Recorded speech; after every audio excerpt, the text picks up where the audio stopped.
रुद्रपुर उधम सिंह नगर जिले में पुलिस ने बड़ी कार्रवाई करते हुए स्पा सेंटर की आड़ में चल रहे देह व्यापार का भंडाफोड़ किया है। सन सिटी प्लाजा स्थित कोहिनूर स्पा सेंटर पर छापेमारी के दौरान पुलिस ने 3 युवतियों और 3 युवकों को आपत्तिजनक स्थिति में पकड़ा। ये कार्रवाई सीओ प्रशांत कुमार के नेतृत्व में गुप्त सूचना के आधार पर की गई। पुलिस के अनुसार पकड़े गए युवक हल्द्वानी और रुद्रपुर के रहने वाले हैं, जबकि युवतियां दिनेशपुर और ट्रांजिट कैंप क्षेत्र की निवासी हैं। छापेमारी के दौरान स्पा सेंटर से संदिग्ध सामग्री बरामद की गई है, जिससे कि अवैध गतिविधियों की पुष्टि हुई। सभी आरोपियों को हिरासत में लेकर पूछताछ की गई है, जबकि युवकों को न्यायालय में पेश किया गया है। पुलिस अब स्पा सेंटर संचालकों की भूमिका की भी जांच कर रही है और पूरे नेटवर्क की पड़ताल में जुटी है।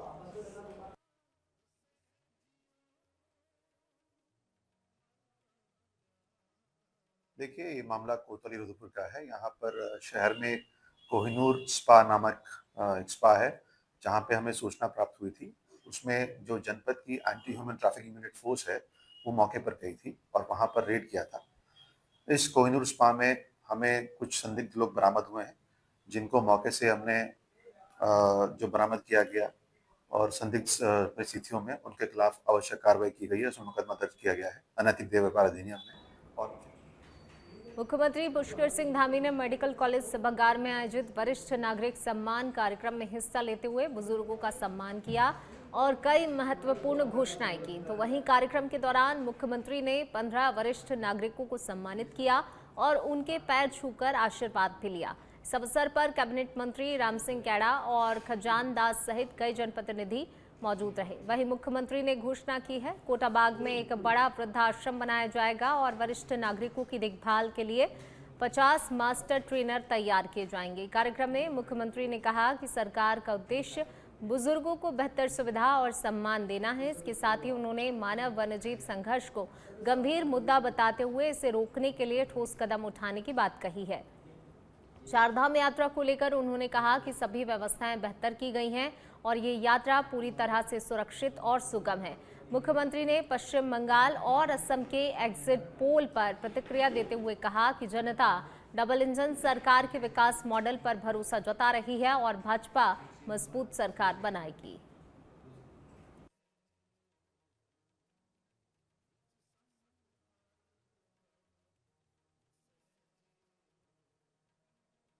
मुख्यमंत्री पुष्कर सिंह धामी अपने दौरे के दौरान श्रीपुर बिछुआ पहुंचे, जहां पर उन्होंने शोकाकुल परिवार से मुलाकात कर संवेदना व्यक्त की।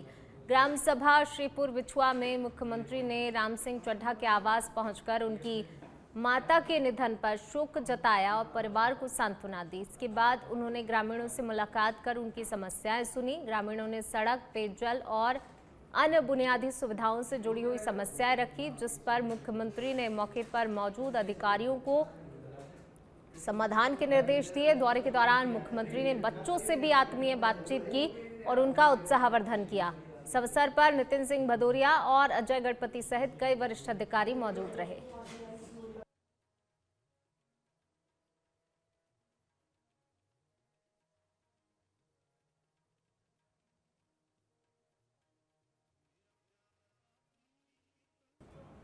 चंपावत जिले में अचानक बदले मौसम ने किसानों की मेहनत पर पानी फेर दिया है। तेज बारिश के साथ हुई ओलावृष्टि से बागवानी और सब्जी फसलों को भारी नुकसान पहुंचा है। दोपहर बाद घने बादलों के साथ शुरू हुई तेज बारिश और ओलावृष्टि ने कई क्षेत्रों में खड़ी फसलों को नुकसान पहुंचाया है। खासतौर पर फलदार पौधों के फूल और कोपले झड़ने से बागवानी किसानों को बड़ा झटका लगा है। देवीधुरा क्षेत्र के किसान हयात सिंह ने बताया कि ओलावृष्टि किसी आपदा से कम नहीं है और तैयार फसलें पूरी तरह से चौपट हो गई हैं। तो वहीं बुमवाड़ी गांव के तुलसी प्रकाश ने कहा कि कुछ ही मिनटों में किसानों की सारी उम्मीदें खत्म हो गई। जिले के अन्य इलाकों से भी नुकसान की खबरें सामने आ रही हैं, जिससे किसानों ने सरकार से जल्द सर्वे कर मुआवजा देने की मांग की है, ताकि वे इस आर्थिक संकट से उबर सके।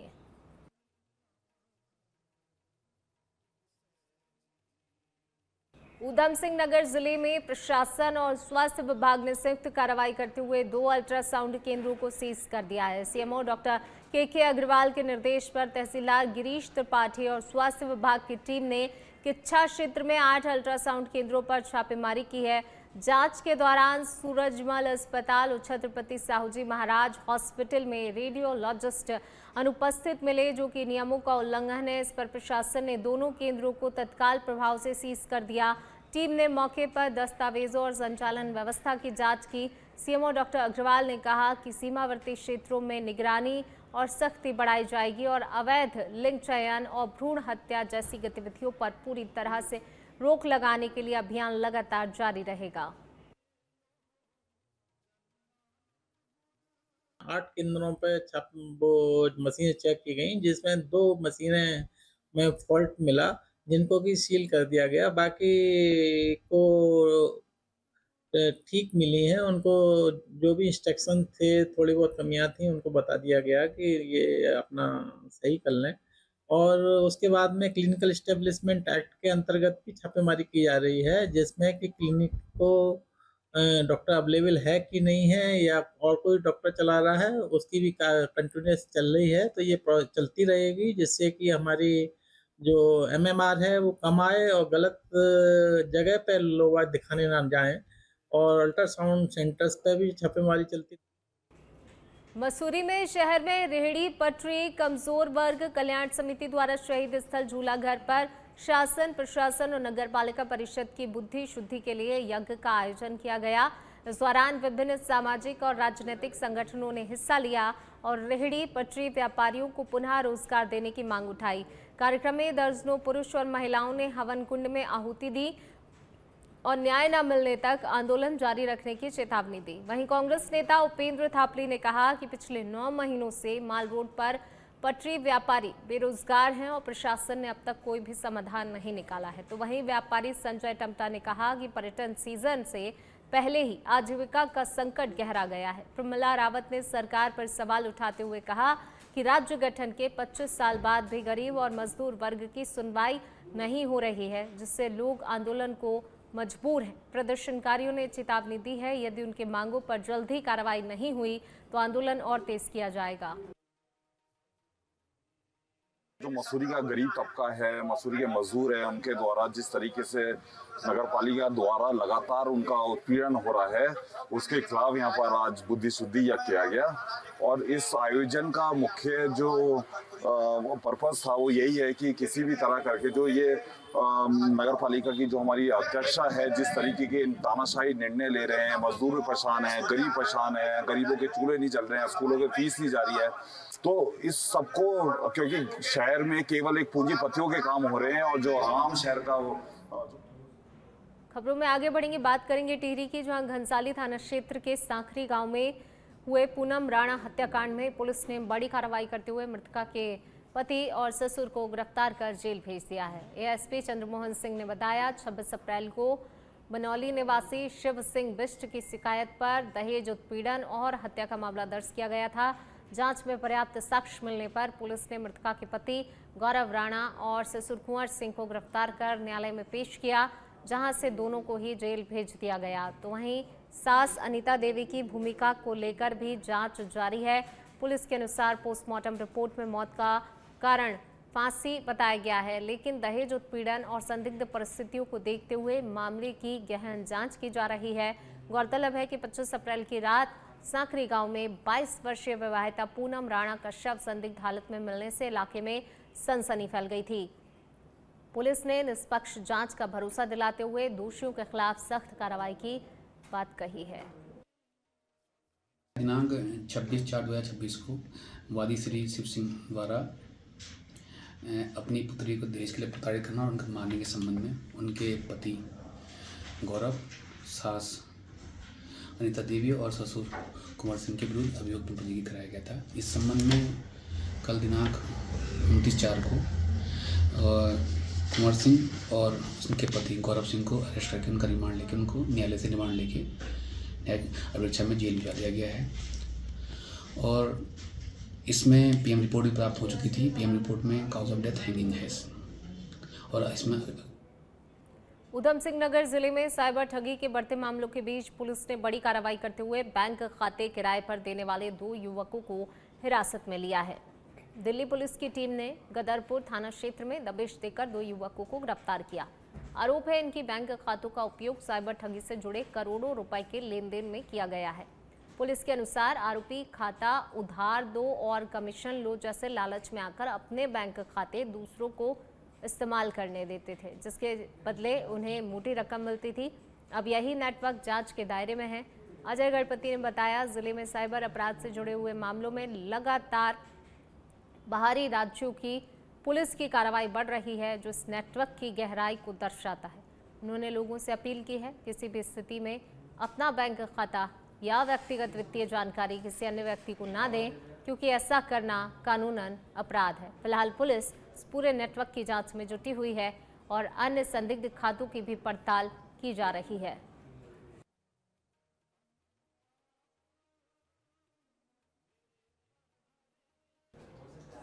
केदारनाथ धाम में वीआईपी दर्शन व्यवस्था को लेकर विवाद लगातार गहराता जा रहा है। तीर्थ पुरोहितों ने इस व्यवस्था का विरोध करते हुए कहा है कि बाबा केदार के दरबार में सभी श्रद्धालु समान हैं और वीआईपी व्यवस्था आस्था के साथ भेदभाव है। उनका कहना है कि इस कारण आम श्रद्धालु को लंबी कतारों में इंतजार करना पड़ता है, जबकि कुछ लोगों को प्राथमिकता से दर्शन मिल जाते हैं। पुरोहितों ने प्रशासन से व्यवस्था को समाप्त कर सभी के लिए समान दर्शन प्रणाली लागू करने की मांग की है। तो वहीं महेंद्र भट्ट ने आरोपों को खारिज करते हुए कहा है कि केदारनाथ धाम में किसी प्रकार की वीआईपी दर्शन व्यवस्था नहीं है और सभी भक्तों को समान रूप से दर्शन मिल रहे हैं। उन्होंने इस विवाद को अनावश्यक रूप से राजनीतिक रंग दिए जाने की भी बात कही है।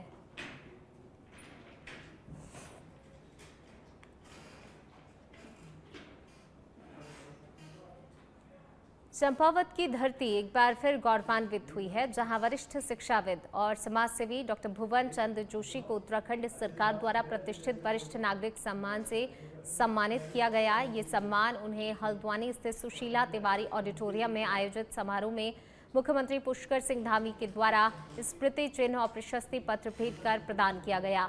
डॉक्टर जोशी ने 40 वर्षों तक राजकीय सेवा में प्रधानाचार्य के रूप में शिक्षा के क्षेत्र में अपना महत्वपूर्ण योगदान दिया और सेवा निवृत्ति के बाद पिछले 14 वर्षों से शिक्षा, पर्यावरण संरक्षण, महिला सुरक्षा और सामाजिक जागरूकता जैसे क्षेत्रों में सक्रिय रूप से कार्य कर रहे हैं। सम्मान प्राप्त करने पर उन्होंने कहा कि उनके लिए नई ऊर्जा और जिम्मेदारी का प्रतीक है और वे समाज सेवा के लिए सदैव समर्पित भी रहेंगे। उनके सम्मान से चंपावत में खुशी की लहर है और इसे जिले के लिए गर्व का क्षण बताया जा रहा है।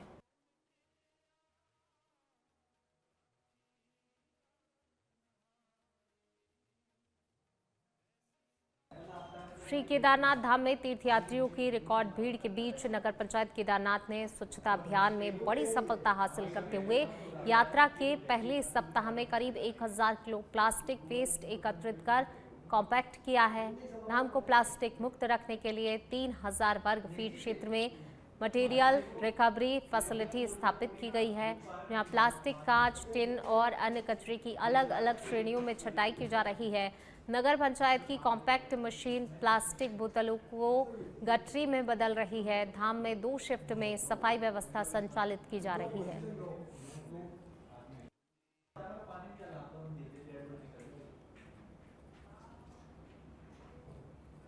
उत्तराखंड के सहसपुर क्षेत्र में दोस्ती दुश्मनी में बदल गई, जहां व्हाट्सएप पर हुई कहा-सुनी ने हिंसक रूप ले लिया। 2 गुटों के बीच हुए इस विवाद में चाकू से हमला किया गया, जिसमें 3 युवक गंभीर रूप से घायल हो गए।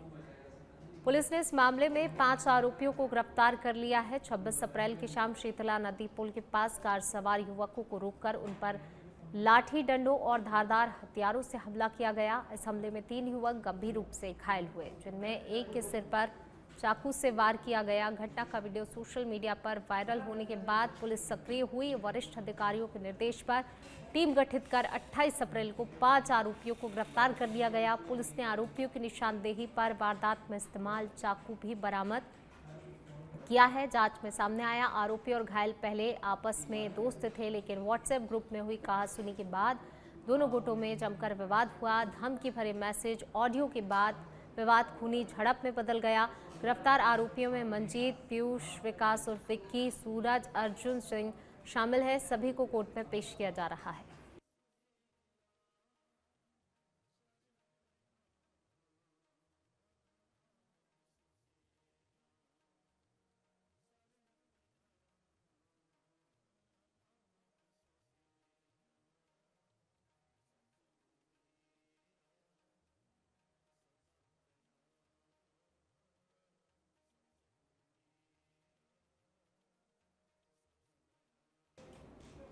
गदरपुर के गुलरवो क्षेत्र में करीब 685 एकड़ सरकारी भूमि पर वर्षों से रह रहे लोगों के लिए मालिकाना हक मिलने की उम्मीद एक बार फिर से बढ़ गई है। प्रशासन ने इस दिशा में प्रक्रिया तेज कर दी है।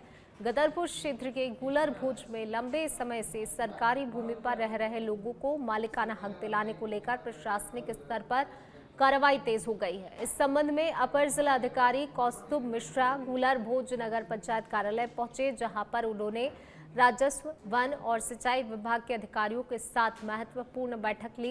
इस बैठक में अब तक प्रगति की समीक्षा की गई है और स्थानीय लोगों से आवश्यक दस्तावेज उपलब्ध कराने की अपील की गई है, ताकि आगे की प्रक्रिया को तेजी से पूरा किया जा सके।